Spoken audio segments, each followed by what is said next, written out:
There we are. That should be a bit better now. Are we good to go? Yeah. Excellent. So, thanks for your time. Can you see me at all? I'm not sure. I'm not used to doing this on Skype. I can see your picture with sunglasses on. No.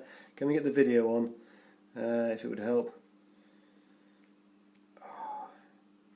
No, not used to Skype. Sorry, I can't seem to get the video on. Thanks for getting in touch. So I wanted to start by asking, really, what makes you? Obviously, you were in. How did the Consolarium get started? I mean, it's obviously a fairly controversial sales pitch, I guess, from the point of view of traditional media, if you know what I mean. People saying that you're going to use off-the-shelf games to teach kids in schools. How did the initial funding get approved? Well, what happened was, I was a lecturer at the University of Dundee, and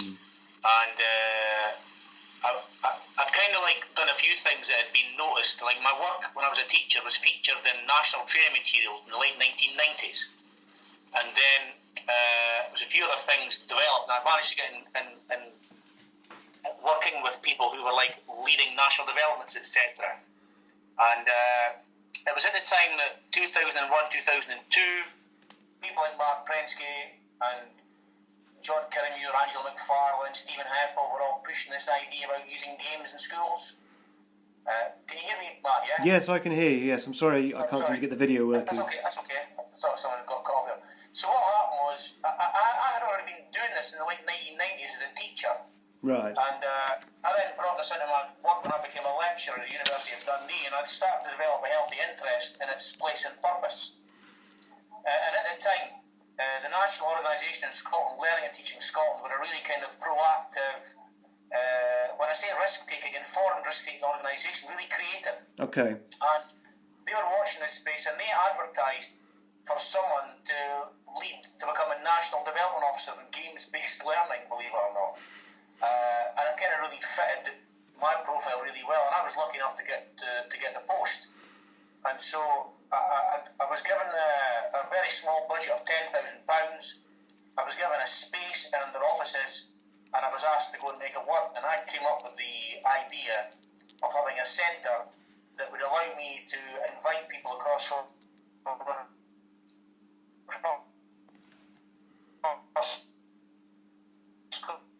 to come and to share my rationale, my thinking, and that from a theoretical and practical perspective, to try and allow me to get pilots happening in the schools in the local authority region. So I came up with the name, the Consolarium. I just thought it worked. It was full of consoles, it was south facing, the sun was shining all day. It was like a solarium, so it just worked, the Consolarium. Yeah. And so that's how it came about. So I was given a very small budget, and off we went with it. Okay, that's great. And what is it that convinces you that, I mean, I don't think anyone's going to argue with you about the potential for games for learning, but what makes you think that off-the-shelf games are better than educationally tailored games? Well, the educationally tailored games are the games that... hold on a second. Amy, can you be quiet? Well, I'm going to pull that door. What a racket she makes. Stop that, honest. It's not stop. I've got two of my own. I know what it's like. Sorry, ask that question again. What was it about commercial off-the-shelf games? Yeah, I'm just curious to know what makes you think that they're... What happened was, there was a serendipitous moment that happened to me when I was a classroom teacher. I had used although there was one game called The Logical Journey of the Zumbinis that was amazing, that was built for education, right? That's one of the best educational games ever made in my opinion, way back in the 90s. What was that called again, sorry? The Logical Journey of the Zumbinis. Okay. Then became called Zumbini Maths, right? Yeah. It's a really quirky, narrative-driven puzzle-solving game. It was amazing. And I started using that in my classroom. But anyway, what happened was, when the last day of term of 1998, whenever was it, 98, earlier than that, I can't remember. But the kids in Scotland get to bring in toys on the last day of term. Yeah, I remember that. Somebody brought in a Super Nintendo, asked them to put it on. So we asked the deputy head teacher, and he agreed. So we wheeled, you need the television, we wheeled in the beast, one of the old ITT things on trolleys, and hooked it up. And it was a Nintendo game, and it was kind of like Tetris, but it seemed, and I remember it, I didn't even know what it was at the time.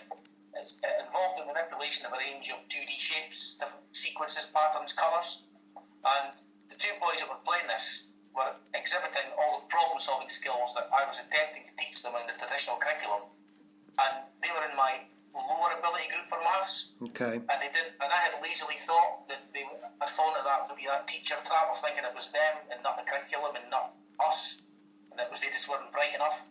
But at that serendipitous moment, I saw how bright they were in that context, and I began to question the way I presented maths to them, for instance, going down that kind of culturally transmitted, textbook-driven way. I decided to see what I could do to bring in commercial off-the-shelf games that seemed to be coming from their cultural domain. That's to see what would happen. Yeah, no, that's a fascinating anecdote. So really, you're just kind of saying that it's a cultural thing that kids perceive. I mean, I've always felt personally that kids perceive they know when they're being duped. You know, when they're being. I used to say this when I was in my pomp doing all this stuff. When I was still speaking all over the place, I used to say that children can smell an edutainment title a mile away. You know, and what happens is they end up tolerating that, and they do it because their teachers ask them. But would they choose to play that at home? No, they wouldn't. They'd go and play the real stuff. Yeah. The real stuff that offers proper challenge, demand, cultural cachet, currency, purposeful, and some sense of achievement when they play it. Yes. And all these things as a curriculum. If we could make the curriculum like that, how successful would we be? Yes, absolutely.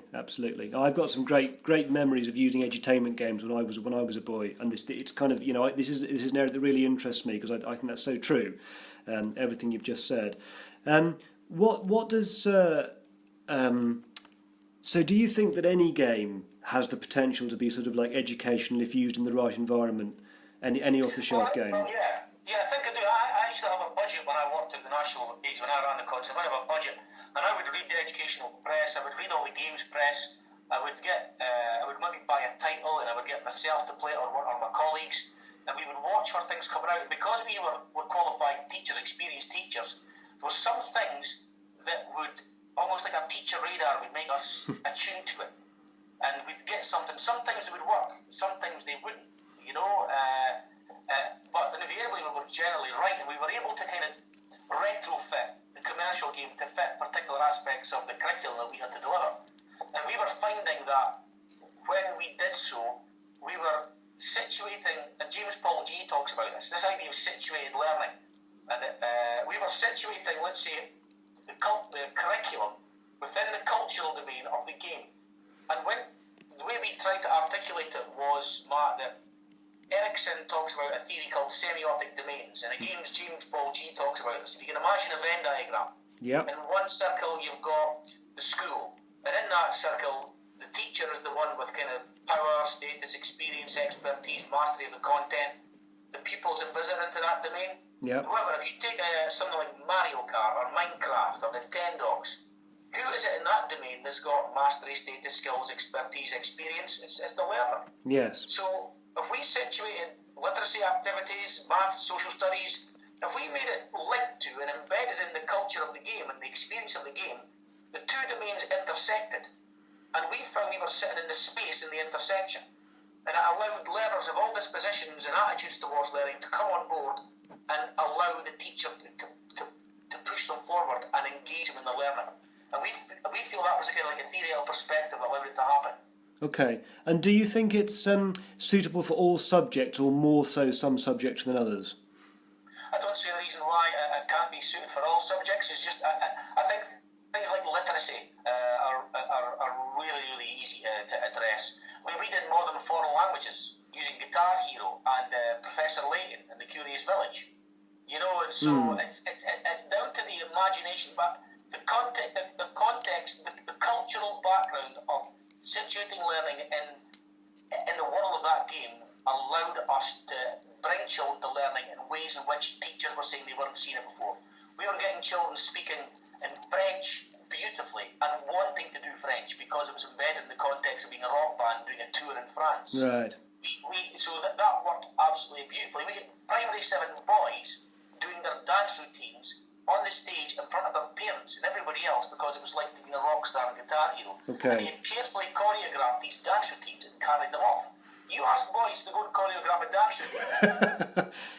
Yeah, no, I get it. So kind of what you're saying is that I'd assumed that a lot of the work you were doing was going to be sort of like the using the repetitive nature of games to sort of like instill a skill. But what you're saying is that the cultural driver of wanting to Well, succeed at a game. well, we did do that, right? To some extent. I mean, the first one I did was with Dr. Cow. She was brain training.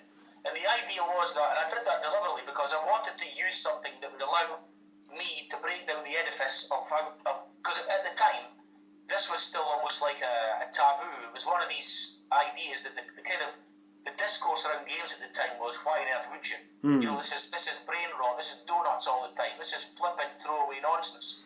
And I was trying to argue that this was certainly most not the case, and we were missing out on really rich learning opportunities by not allowing ourselves to explore and to use these rich, challenging, demanding contexts and tools. And so that was what I was doing with that. So I went up the thread there. Where was I going with that? I was just asking, saying it was about, because I'd assumed there was a lot of it was going to be about learning a skill through repetition. Well, not really, because what we did was, with Dr. Carver, she was brain training, I deliberately did that because when I played it, when I first got a DS in 2006, I think it was, in the March, I got Dr. Carver, she was brain training, and I found myself, I did the brain age check, right, and it told me I was 42, and at the time I was 38, and I thought, wait a minute, I'm not having this. and I played it. And within a week, I'd managed to open up all the things, and I'd got my brain age down to 20, and I found myself being totally and utterly hooked on improving my performance, self-improvement. And it was like, I wasn't really conscious of it, it was like intrinsic motivation to get better and better. Yes. And I thought, if it's doing that to me as a 30-year-old man, what might it do to children who are learning at things tables and the addition and subtraction factors in 100? So we put Dr. Kabashima's brain training in a small-scale trial, and we did a larger scale trial as a result of our successful first one, and that showed that if you can actually get the drill and practice aspect of it as well, because of all the hooks in the gameplay motivated children to improve and get better at their times tables. And we've got published academic research in the British Journal of Educational Technology. There was a fantastic case study that was published, which has just been deleted from LT Scotland's website, which we could talk about later. So all that stuff worked a real treat, and it showed that if teachers are prepared to be that, and as they are, but to take those innovative risks to situate learning in contemporary domains, it can really make a difference. Yes. Okay. Right. That's it. So you're saying it's a mixture of both the sort of like the Skinner box repetition of skills and the cultural draw of wanting to be a success, wanting to be seen as succeeding at a video game. Well, that's dead right. But we also saw a continuum from situating learning within the games worlds, where children are actually playing games, etc.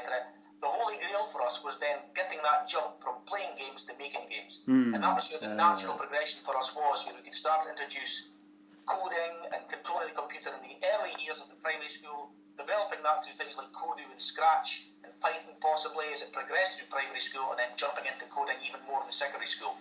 So we were seeing this all as some kind of strategy to enhance learning, but also to create a more digitally literate, digitally skilled learning culture in our schools. Okay. What do you feel was the greatest success that came out of your time at the Constellarium?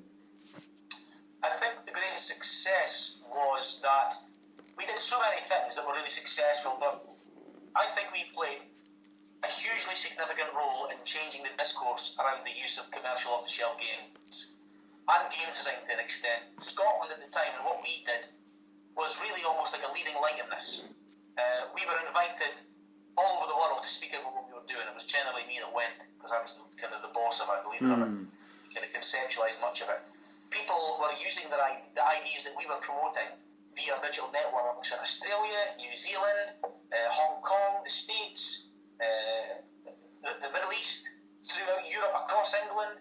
So I'm trying to think of the one that was most successful, but we managed to get games and games-based learning explicitly mentioned as a valid outcome